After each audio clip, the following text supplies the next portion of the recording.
J'adore One Piece. Mais alors que je me refaisais le déroulé de tous les épisodes récemment, une image m'a un peu dérangé. Cette image.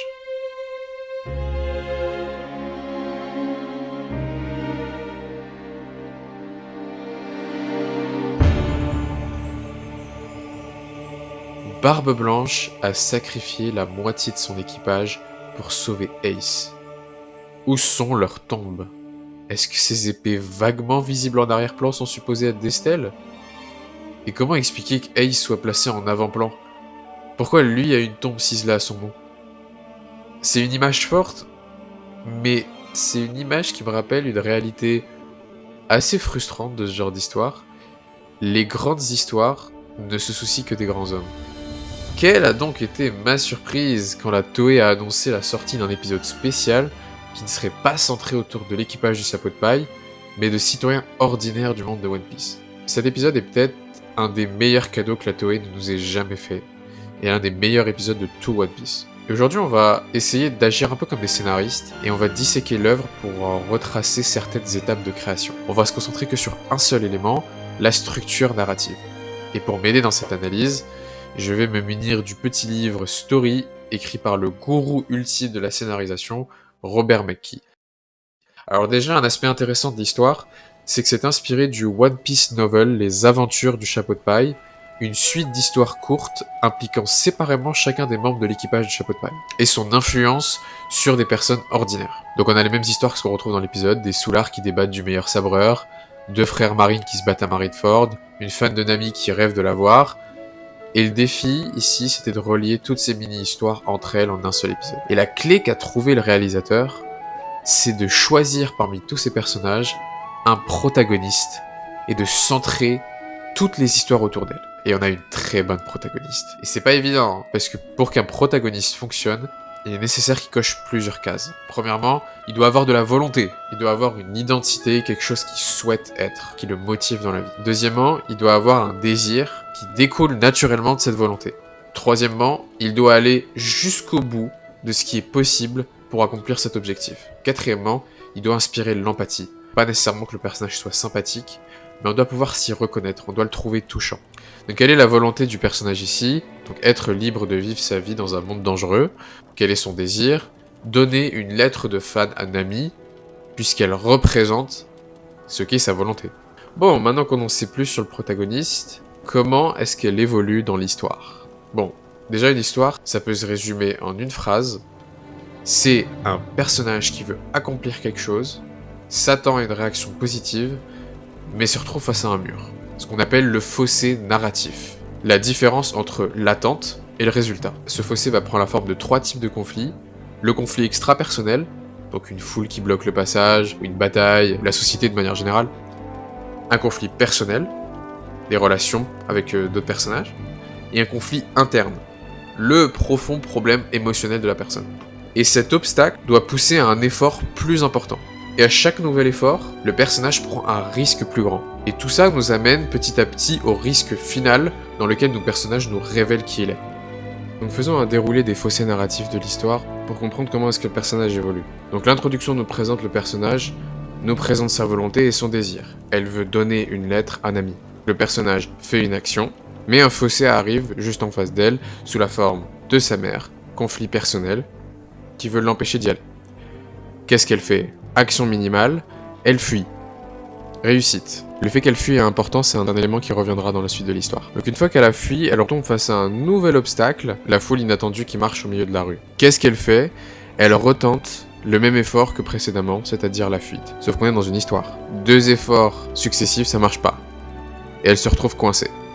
Bon, elle réussit finalement à sortir de ce fossé, mais c'est pour tomber sur un autre, sous la forme du petit frère de la marine, conflit extra-personnel, et là un élément très important arrive, elle perd la lettre. C'est l'élément perturbateur, qui va mettre à l'épreuve sa volonté tout au long de l'histoire. Là, elle n'a plus la capacité d'atteindre son objectif, et elle est forcée de faire un effort, récupérer la lettre. Et c'est pas un hasard si c'est à ce moment-là qu'arrive l'obstacle le plus important de l'histoire, le marine celui qui va l'empêcher d'avancer et l'humilier. Le personnage est là parce qu'il va révéler un problème interne, l'impuissance de la petite fille. Non seulement on nous montre quel est la douleur profonde du personnage, mais en plus ça nous met en empathie avec ce personnage, donc ça nous implique dans l'histoire. Maintenant qu'on nous a montré le problème interne du personnage, et surtout qu'on a fait disparaître la lettre des mains de la fille, il faut que la fille récupère la lettre. Donc une fois qu'elle apprend que le marine est rentré dans le bar, elle rentre dans le bar pour tenter de voler la lettre. L'effort est plus important parce que d'un seul coup, il y a un risque qu'elle prend. Elle risque de se faire choper ou d'avoir des problèmes dans le bar. Et le fait qu'il y ait eu une montée en tension et en importance dans l'effort, fait que lorsque l'événement principal de l'épisode arrive, à savoir l'équipage est repéré, on peut naturellement aller vers un effort beaucoup plus important, se rendre sur le champ de bataille. La fille passe un cap de plus, la tension est encore plus importante. Bon, évidemment, elle se retrouve dans la merde, et est sauvée par l'intervention d'un autre personnage, le grand frère de la marine. Mais, nouvel obstacle, le grand frère ne veut pas l'aider, conflit personnel. Qu'est-ce qu'elle tente? Effort minimal, marchander avec lui, mais le risque est pas assez grand, on a passé un cap dans l'histoire, il faut un effort plus important. Donc elle tente un effort plus risqué, elle révèle sa vulnérabilité et ses motivations au personnage. Et là, il y a un premier succès. Non seulement c'est un succès parce que ça nous prouve que le personnage est capable de faire quelque chose, mais surtout, c'est une réponse directe au problème interne du personnage, qui est l'impuissance. Pour la première fois, la petite fille arrive à avoir une importance, une influence sur le monde. Donc après ce succès, elle se rapproche de l'équipage du chapeau de paille, elle les voit au loin, et pour moi c'est à ce moment-là que l'épisode dépasse l'histoire dont il est inspiré. Dans l'histoire originale, le personnage principal, un gamin de 20 ans au lieu d'une petite fille de 15 ans, a à peu près les mêmes objectifs que la petite fille.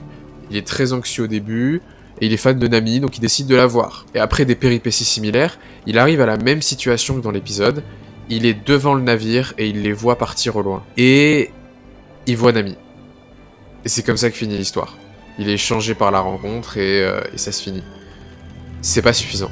Aller à la limite de ce qui est possible, c'est pas simplement satisfaire la promesse du début d'histoire. Il faut donner au public l'expérience qu'il veut, mais pas de la façon à laquelle il s'y attend. Donc pour que l'histoire aille au bout de ce qui est possible, il faut que la petite fille arrive devant son but, qu'elle effleure la victoire du bout des doigts, puis souffre une défaite catastrophique. Et là, on est mis face au fossé le plus important, l'ultime obstacle du personnage qui a été présenté au début de l'histoire, le marine, le retour du problème interne du personnage et son impuissance. On est dans la phase de l'histoire appelée la crise, le moment de désespoir du personnage. Ce moment est immédiatement suivi du climax, le plus grand effort que la petite fille est capable de faire, sauver son héroïne en s'opposant au plan de la marine. Et là, le risque est énorme. C'est le moment où le MacGuffin nous révèle son utilité, c'est le moment où tous les éléments épars de l'histoire se regroupent, et surtout, c'est le moment où la fille nous révèle sa vraie nature, une fille courageuse. Elle va à l'extrême limite, au lieu de l'action fuite qu'elle nous a fait au début de l'histoire, elle passe à l'action affrontement. Et c'est seulement là, après ça, que tu peux montrer Nami. Et après le climax, la fin parfaite se doit d'avoir un petit twist qui va apaiser un petit peu la tension. Elle n'a pas déchiré la lettre de la marine, elle a utilisé sa propre lettre, le symbole de ses convictions, comme une arme pour sauver son idole. Elle n'a pas fait simplement preuve de courage, elle a fait preuve de ruse. Elle est maintenant devenue comme son héroïne, une faible qui use de sa ruse pour se jouer des gros bras. Et de la même manière que Nami avait influencé sa vie, la jeune fille a réussi à influencer la sienne. La boucle est bouclée, on ne peut pas aller plus loin. Et tout ce passage, c'est la clé du film. C'est le message qu'a trouvé l'auteur pendant qu'elle cherchait son histoire, et qui a fait que dès qu'elle a trouvé cet instant de vérité, elle a remonté toute l'histoire pour connecter les éléments le long du récit. Et toutes les autres histoires séparées ont été placées et agencées de sorte à arriver à ce climax magique. Et bien sûr, on peut utiliser le personnage pour servir d'autres buts scénaristiques, comme nous faire des blagues qui étendent le lore de One Piece, ou nous montrer cette majestueuse scène de Marineford. D'ailleurs, les meilleurs scénaristes arrivent souvent à donner des doubles rôles aux éléments qu'ils placent. Mais ces éléments sont avant tout créés pour arriver à ce climax et à cette vérité toute simple, les faibles peuvent influencer le monde. Conclusion, pourquoi est-ce que l'histoire fonctionne ? L'histoire fonctionne d'abord parce que l'auteur comprend son auditoire.